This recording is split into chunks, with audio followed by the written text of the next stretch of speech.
Title, Shadows of Her Silence. Episode 5 of 5, The Drowned Archive. Follow and subscribe 5-episode thriller. We entered the tunnels beneath the city at dusk. The air changed as soon as we stepped through the rusted gate, thick and heavy with memory.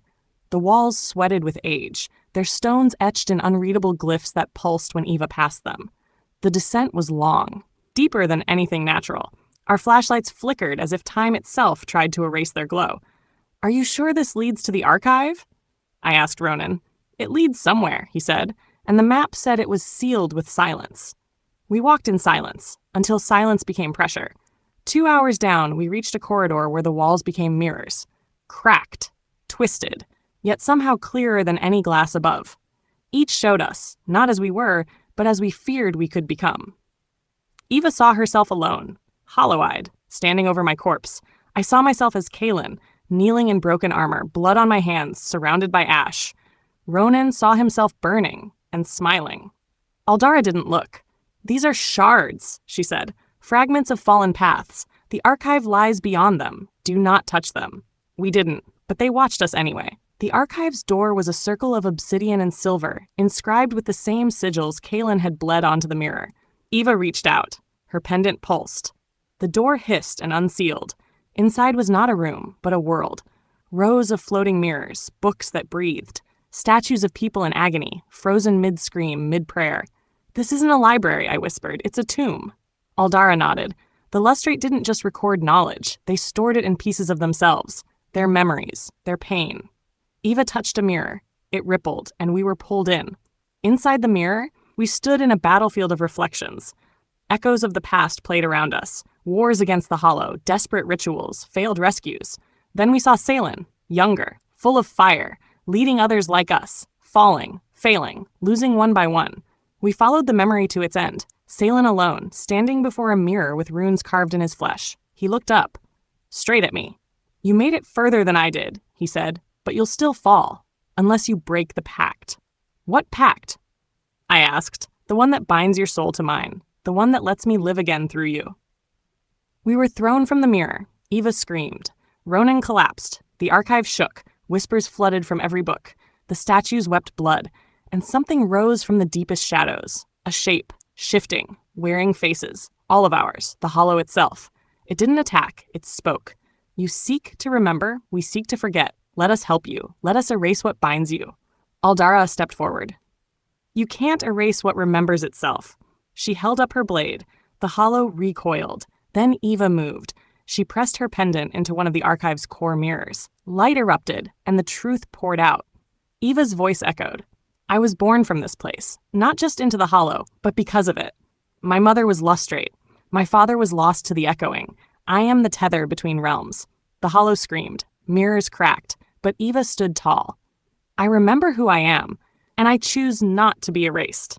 She shattered the mirror, and the Hollow split, not destroyed, but divided, scattered, for now.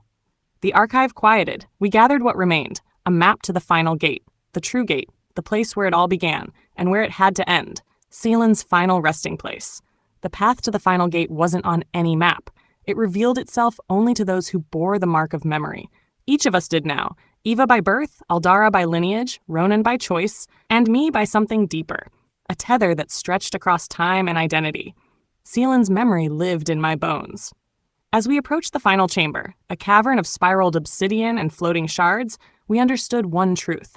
There was no going back. We would either close the Hollow forever, or become its last reflections. The gate itself was not a structure. It was a mirror. Endless. It shimmered in space but held no wall. When you looked into it, you didn't see yourself. You saw the you who was never born, never chosen, never scarred. Aldara stepped forward. "This is the gate of origins, the place where the Hollow was born, when the first lustrate tried to trap memory itself." Eva nodded. "This is where my mother came to sacrifice herself, and where my father was lost." Ronan gripped his blade. "And this is where we make our final stand." The Hollow arrived without sound. It didn't rise. It uncoiled, like memory itself, slipping between the cracks of reason. It wore 1,000 faces. Some were ours. Most were Caelan's. "You've come to end me," it said, "but I am not the enemy. I am what keeps you from breaking. I am forgetting. I am mercy." No, I replied. Your escape. And we choose to remember. The ground split. Battle erupted. Ronan led the charge, blade cutting through figments and shadow flesh. Aldara summoned fire from glyphs, incinerating false memories that clawed at our minds. Eva and I reached the gate. It pulsed. The hollow screamed. The mirror required a choice. One to open it, one to become it. Eva turned to me. I was born of this place. I was meant to be its key, but I don't have to be its prison. No, I said. We go together. I've seen what happens if we both stay, she whispered. The hollow wins. It needs both of us, Caelan's tether and mine. But if I go in and you close it, I lose you. You save everyone else. I held her hand. She leaned in, forehead to mine. No goodbye, she said. Just remember. Then she stepped into the mirror. Light erupted. The hollow wailed. The gate pulsed. And I carved the sigil, the final one, into the stone. Everything shattered. The cavern, the shadows, the memories, and then silence. Real silence. Not pressure, not forgetting. Just stillness. We emerged into dawn. Above ground, the world was lighter. The mirrors in the city reflected only what they should. No echoes. No false faces. Eva was gone. But in every reflection, I saw her smile. Not trapped, not broken, remembered. A year later, I returned to the cabin where this began. The same mirror stood in the hallway. I looked into it and saw myself. Not Caelan. Not a monster. Just me. But behind me, just faintly, stood Eva. She winked. The glass rippled, and I knew she was still fighting, still guarding, still with me, always. End of episode 5 of 5. The Drowned Archive. Follow and subscribe 5-episode thriller for more such audio drama.